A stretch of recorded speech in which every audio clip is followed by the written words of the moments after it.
Assalamualaikum warahmatullahi wabarakatuh. Di sini kami dari kelompok ingin mempresentasikan PPT berjudul Analisis Perkembangan Return and Risk Saham Syariah dengan Saham Konvensional di Bursa Efek Indonesia.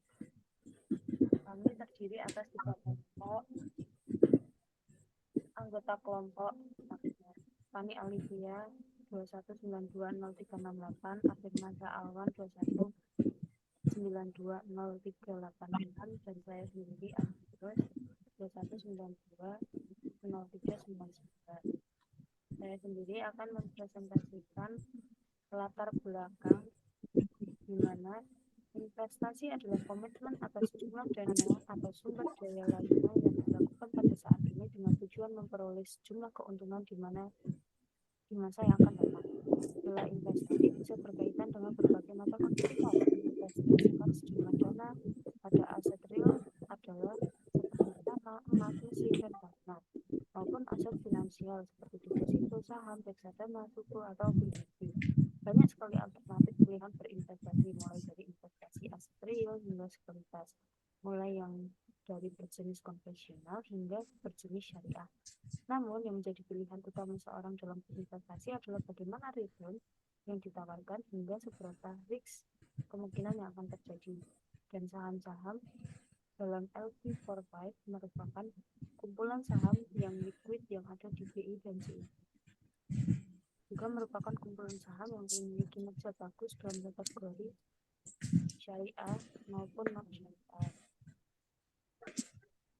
Kemudian bagaimana perbandingan risk and return antara saham syariah dengan saham konvensional?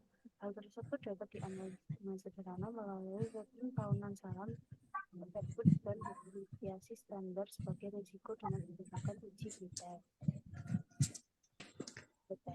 Kemudian kita dapat menggunakan 15 sampel dari saham syariah dan 15 sampel dari saham syariah yang diambil dari tahun 2018 hingga 2012.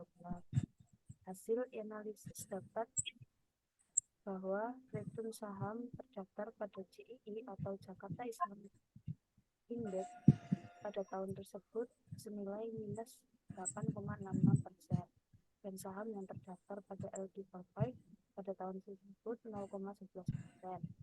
Sedangkan hasil dari analisis yang didapat bahwa risk saham menyatakan nilai risk saham terdaftar pada CII tersebut 5,34 dan terdaftar pada LD45 pada tahun tersebut 4,62%. Berdasarkan hasil uji beda dengan menggunakan independent simplicity test, dapatkan hasil bahwa tidak terdapat perbedaan yang signifikan antara return saham syariah yang pada CII dengan saham pada LD45. Selanjutnya oleh teman saya.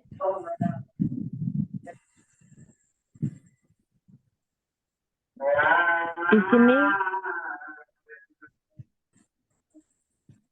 sini saya akan menjelaskan tujuannya, yaitu bagi berikut. Yang pertama ada resiko antara saham syariah dan saham konvensional di Bursa Efek Indonesia, khususnya pada Jakarta Islamic Index dan LQ45 selama periode 2018-2020.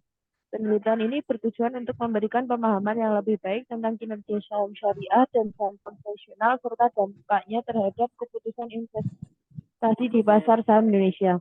Yang kedua ada mengidentifikasi perbedaan kinerja antara saham syariah dan saham konvensional dalam hal return dan risiko di Bursa Efek Indonesia.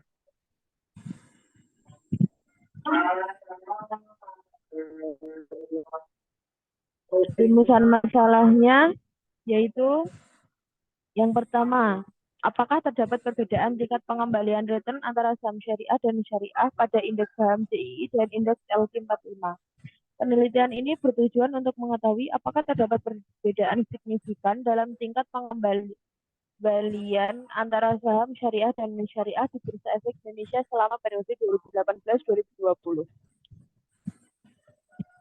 Yang kedua ada, apakah terdapat perbedaan risiko antara saham syariah dan non-syariah pada indeks saham CII dan indeks LQ45?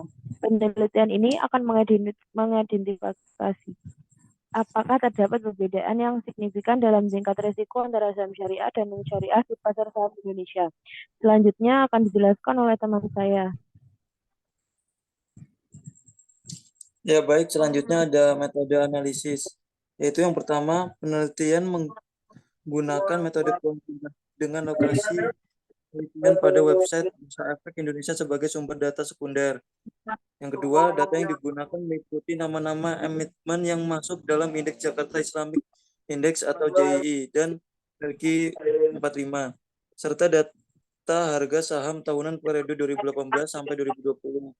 Dan selanjutnya yang ketiga, analisis dilakukan dengan menggunakan analisis deskriptif, uji asumsi data, dan uji beda independen simple test untuk membandingkan return dan resiko saham syariah dengan saham konvensional.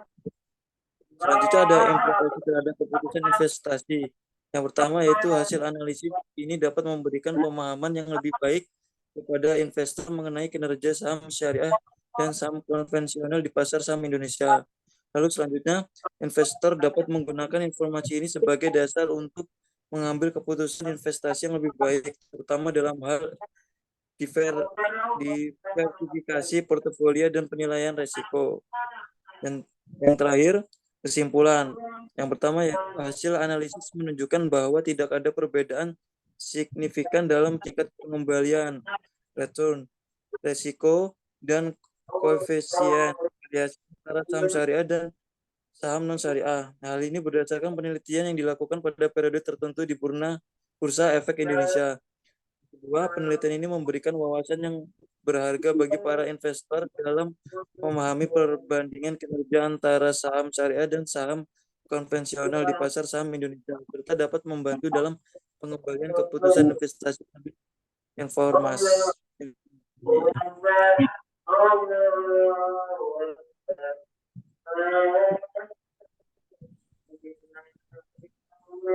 Adalah presentasi dari kelompok kami dan